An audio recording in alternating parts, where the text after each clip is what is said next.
Welcome back, and hats off to our listeners, subscribers, and supporters of the Real Relationships podcast. Paleontology is the study of ancient life, from dinosaurs to prehistoric plants, mammals, fish, insects, fungi, and even microbes. David Huxley, the fictional paleontologist in this week's very real episode, Bringing Up Baby, was a studied professional in a relatively new field. Have you ever thought about who discovered the first dinosaur fossil? It's a bigger question than you might think. All the way back to 1677, Robert Plot was credited with discovering the first dinosaur bone. However, he assumed it belonged to a giant human from long ago. Because of this mistake, the credit for the first dinosaur bone discovery goes to William Buckland, the first professor of geology at Oxford University, who in 1815 correctly identified a dinosaur fossil for what it was. Now, this guy rules. He was a geology professor. He was a studied academic, but he was not the fuddy-duddy that we saw in David Huxley.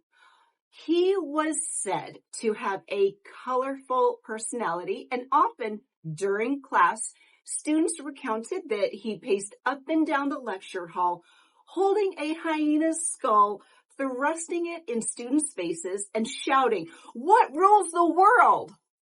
The answer, as it so happens, the stomach. Also, like David, Buckland was the curator of the on-campus museum and traveled the world finding specimens for its collections.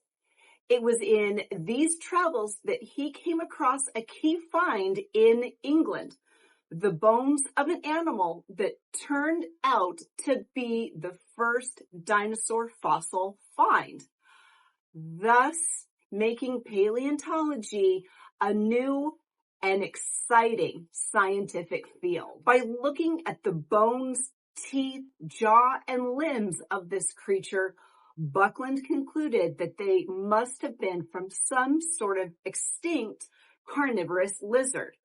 And he named this ancient lizard Megalosaurus. Now, Buckland's work quickly spawned research and worldwide fascination.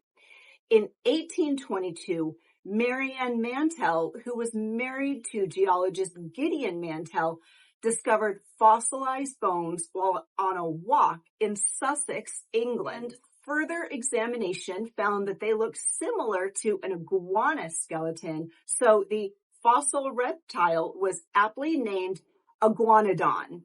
That made it the second dinosaur to get a name. 20 years later, in 1842, Sir Richard Owen named the family of fossils Dinosauria, meaning terrible lizard. With that, the name dinosaur was coined and applied to the official field of study of paleontology. Owen later founded London's Natural History Museum in 1881, which is still famous for the dinosaur collection and displays.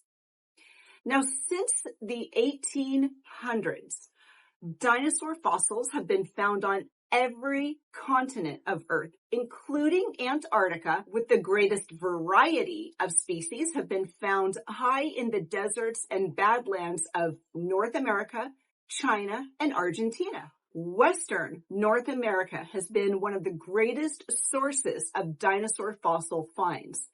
To this day, paleontologists routinely pull complete skeletons from digs in the United States, from right here in Texas all the way north to the Dakotas and Montana. A layer of rock below the Earth called the Morrison Formation is the most productive source of these fossils. and is where most of the popular dinosaurs, such as Stegosaurus and Brontosaurus, these days called an Apatosaurus, have been found. And a huge amount of skeletal fossils have also been found throughout China. Sites around the country have over 20 million years of early Cretaceous fossils, including amazingly detailed fossils of feathered dinosaurs that have spurred scientific reevaluation of the relationship between dinosaurs and birds. And even a part-time paleontologist knows that today's birds, such as chickens, are the descendants of long extinct dinosaurs. And it's because of this that we know what came first, the chicken or the egg. It was essentially the chicken because the dinosaur that became the chicken ultimately laid the eggs. So there you go. Argentina and its surrounding deserts have an amazing, rich fossil bank, almost compared to North America. And it's because of this that intact fossils are still being discovered throughout South America today. And in the present era, as fossils are found, they are inevitably being fought over. Over the last few decades, people have begun building private museums that far exceed the $1 million price tag David needed to secure his very public museum.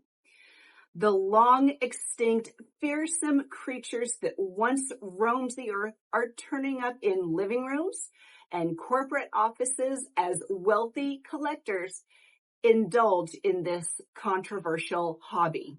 And private fossil collectors are becoming more common. Some are serious enough to pass for professional paleontologists on their own, and others seem to be indulging just a taste for a big, scary, and expensive monster in their home. And a few collectors rank among the world's mega rich, such as the Chinese real estate developer haggling for a large marine reptile skeleton valued at about $750. Now, Zoic is a fossil restoration firm in Italy, and they recently assembled an Allosaurus unearthed in Wyoming, and this specimen later sold at auction in Paris for $1.4 million. And this passion for paleontology among private collectors mean that dinosaurs and other giants can turn up in homes and businesses almost everywhere.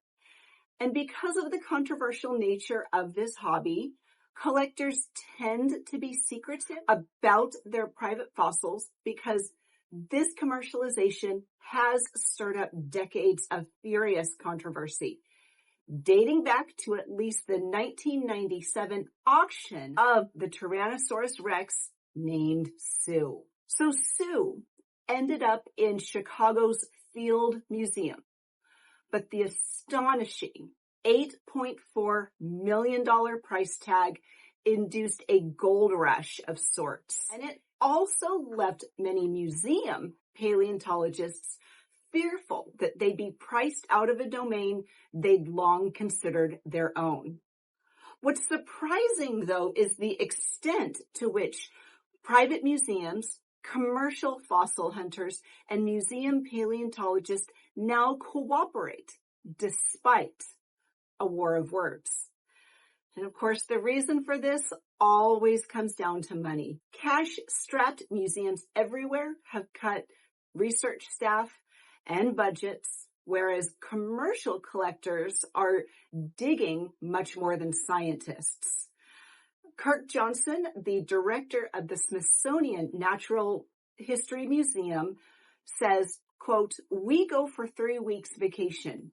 They dig for 5 months." Other private specimens ultimately wind up in museums on permanent loans or as gifts sooner or later. The tantalizing vision of a tax-deductible donation will glimmer in the eyes of their heirs as they realize that dinosaurs are really not conducive to the home environment and are not easy to dust.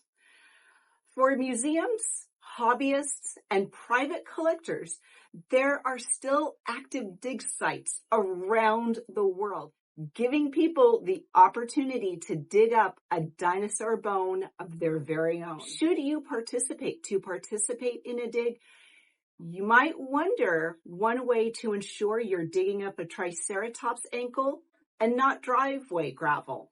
Looking at it probably is not going to help, but licking it might. Now, you don't have to all out French it.